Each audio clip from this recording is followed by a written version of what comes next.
Kainin natin to. Parang ibang kakainin namin yan. Nagkakabulol-bulol pa. Tara, let's go!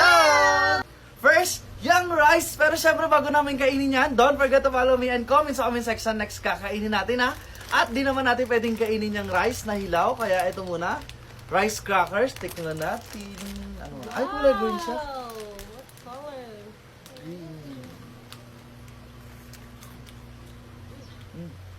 Parang sarap. Yummy. Next naman, yung lava. Pero syempre, naghanap kami ng pang alternative dyan. Itong lava. Tikman natin.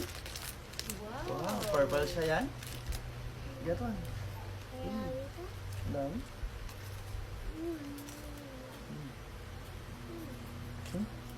Ano lasa? Next naman, yung giant na lollipop. Hindi naman yung giant. Ano yun? Giant. At small lang nga naman, hindi naman siya giant. Ito yun, bibigay natin kay Amari.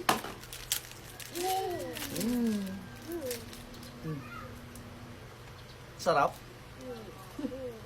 Like, follow, comment, and share. Bye-bye.